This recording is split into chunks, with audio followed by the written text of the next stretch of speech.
The last few days have seen results for Palantir Technologies, and you can see from the chart here, they've been well received. We've seen the stock price take a bump in excess of 10%. But does this change the picture for Palantir? And are we going to see a more sustainable recovery from these levels? It only came to the market last year, but it's had a pretty volatile time since then, trading as high as, $45 near enough in January of this year. Then it's been as low as we can see here in May, down to $17.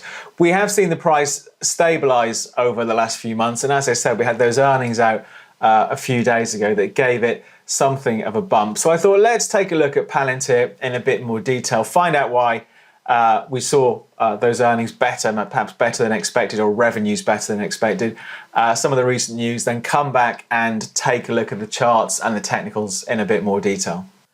Hello, I'm David Jones from Capital.com, and I thought we'd do an update on Palantir Technologies. It's been in the news recently because we had their earnings came out, and also a high-profile fund buy-in. More about that in a couple of minutes' time. So as usual in this video, we'll talk a bit about the recent news.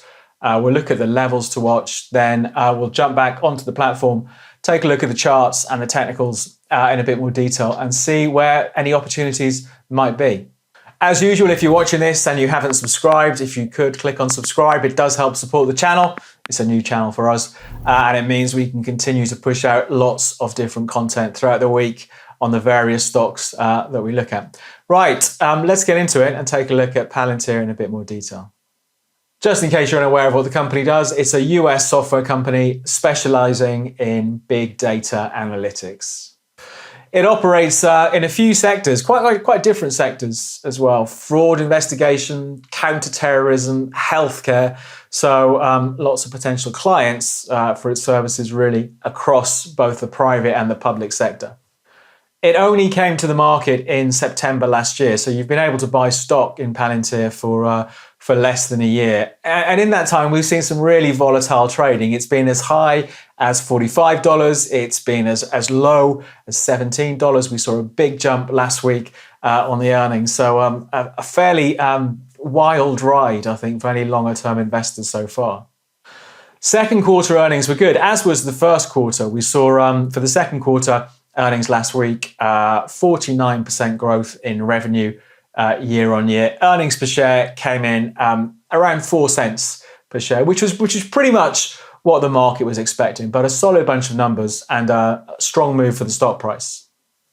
Once those earnings came out, it turned out that Cathie Wood's fund management business, ARK Invest, had bought into Palantir across a few of the funds that they're, I think, well known for being particularly a tech-based exchange-traded fund business. But they've invested, I think, so far last week, around $140 million worth of stock as of Thursday's close. So clearly some investors would take this as a positive sign, as a show of faith from this well-known fund manager.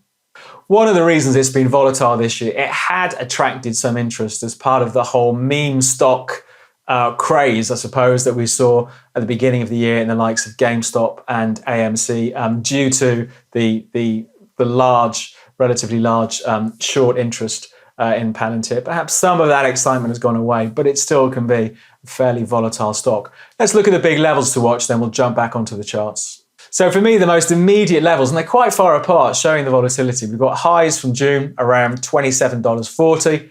The recovery did run out of some steam from there. Then we've got the lows set in July, just ahead of $20. So a fairly wide band in percentage terms, showing some of the volatility that we have. But we saw some more of that volatility last week, that jump on the earnings. So to try and put this into perspective, take a look at what it could mean next. Let's take a look at the stock charts. I thought that we'd start things off with our 20-day moving average. These, of course, moving averages work well when markets are trending, giving us buy signals like down here towards the end of May.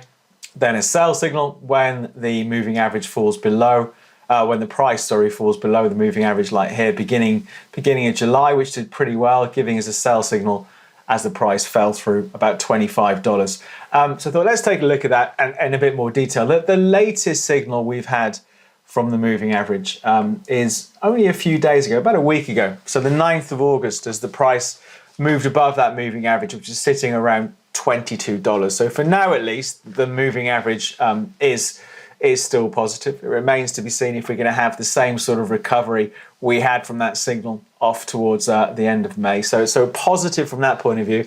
Slightly conflicting with this is the RSI. I've got a 10-day RSI on here. It's a classic overbought, oversold indicator. When the RSI is down here, oversold, it's suggesting that perhaps the price has gone a little bit too far to the downside and is due a bounce. When the RSI moves above 70%, it's suggesting perhaps the price has risen a bit too sharply and is due something of a correction. At the moment, perhaps it's not surprising, given the bump the stock had a couple of days ago.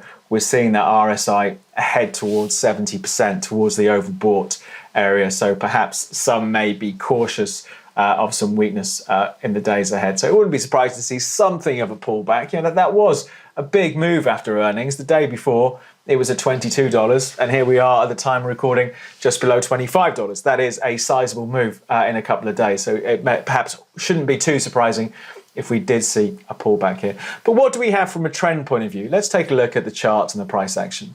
I would argue that the correction from those highs is over. The highs were at $44.90 in January. The price traded as low as $17 in May of this year. We saw a really strong recovery off there, 17 up to 27. The price has fallen back, but I think overall perhaps we have seen a shift in sentiment. You know, some technical analysts would take that view. We are still seeing, if we look at how far the price got in late June, got as high as about $27.40. These highs from the 15th of March were $27.41. So this whole, let's call it $27.50. This $27.50 area has been a problem for the price going back to late February, early March. It'll be interesting to see what happens if and when that level breaks. Does it signal the start of a new trend? But again, on the downside, we've got good support ahead of $20. The price traded down to $20.48 on the 19th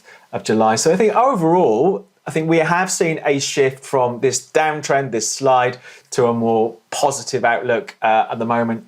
So I think from a trading point of view, traders will probably use any weakness back towards $20 to be a buyer. I think if it broke through 20, the risk is for a retest of these old lows in the 17 to 18 area. But I think like overall, despite the short-term RSI heading towards overbought, suggesting perhaps a bit of weakness wouldn't be too surprising. Perhaps we have seen the worst so far for Palantir. The more cautious may wait and see if it breaks through $28 and finally shakes off this somewhat sideways range.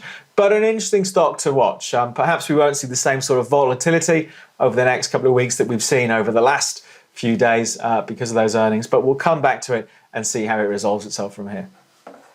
That's it for this update in Palantir. We'll see if it can build again a more sustainable recovery from here. We'll come back and take a look at it. But for now, from me, David Jones and Capital.com, we'll leave things there. Good luck with your investing. For more trading videos just like this, please subscribe to our channel.